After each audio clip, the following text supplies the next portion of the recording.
ज्यांना तुमच्या पक्षाने उमेदवारी दिली होती ते दिग्गज नेते देखील भाजप पक्षामध्ये गेलेले. आता सध्या तरी तसे काही प्रस्ताव आमच्यापर्यंत तरी काय आलेला नाही.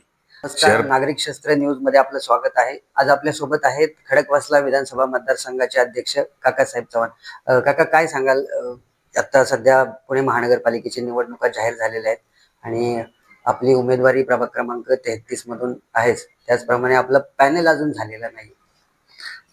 नमस्कार. निश्चितच आपण ज्याप्रमाणे म्हटलं की उमेदवारी या ठिकाणी आहे, तुम्ही उमेदवार म्हणून, आणि पॅनल झालेलं नाही. शेवटी या ठिकाणी मी स्वतः आणि जिल्हा परिषद सदस्य अनिताताई इंगळे या महिला ओपन मधून त्या लढतायत, मी इकडनं लढतोय. या ठिकाणी मागच्या काळामध्ये शिवसेनेने आम्हाला लोकसभा असेल, विधानसभा असेल, याच्यामध्ये एक चांगल्या पद्धतीने निवडणूक लढवण्याकरता मदत केली आहे. आमची ही महाविकास आघाडी आहे. कोणत्याही परिस्थितीमध्ये आम्ही एक उमेदवार शिवसेनेचा घेऊन 3 राष्ट्रवादीचे उमेदवार असेल, मी स्वतः असेल, माझे नगरसेवक म्हणून, जिल्हा परिषदच्या माजी सदस्य म्हणून अनिताताई इंगळे असतील, आणि एक ओबीसी महिला म्हणून आमच्या पॅनलमध्ये असेल, आणि एक शिवसेनेचा त्यांच्या पक्षांतर्गत जो उमेदवार देतील तो एक असेल.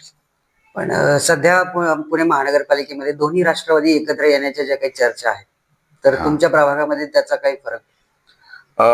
निश्चित फक्त एक चर्चा ऐकतोय, आणि हा चर्चा होणं किंवा बाकीचे प्रस्ताव असणं हा वरिष्ठ पातळीवरचा निर्णय आहे.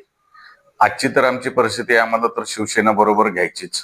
आम्ही 2 उमेदवार तर आहेच, आणि तिसरा काय उमेदवार काय आघाडीचा तर काय विषय इथं आत्ताच शहर पातळीवरून नाही आला आणि राज्य पातळीवरून आला, प्रस्ताव नाही आला देण्यापेक्षा आम्ही आमच्या पद्धतीने काम करतो किंवा आम्ही लहान कार्यकर्ते आहोत, त्या लेवलला तर आमचं काही त्या ठिकाणी तसं निर्णय नाही. आणि आता आपण बघतोय की खडकवासला विधानसभा मतदारसंघातून भारतीय जनता पक्षामध्ये मोठ्या प्रमाणात इन्कमिंग झालेले. आता तुमच्या भागातले जे काही म्हणजे ज्यांना तुमच्या पक्षाने उमेदवारी दिली होती ते दिग्गज नेते देखील भाजप पक्षामध्ये गेलेले.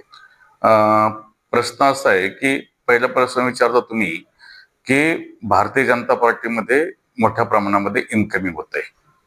2014 सालापासून केंद्रामध्ये राज्य करून आणि महाराष्ट्रामध्ये मागच्या काळामध्ये असणारी 5 वर्ष सत्ता आणि आता असणारी मागच्या वर्षापासूनची भारतीय जनता पार्टीची सत्ता, एवढं असूनही त्यांच्याकडे सक्षम उमेदवार ते दिसत नाहीत. हे पूर्ण व्हिडिओ पाहण्यासाठी YouTube पहा. Like and subscribe for more content. नागरिक शस्त्र न्यूज, तुमच्या हक्काचा आवाज, तुमच्या बातम्या तुमच्या मोबाईलवर.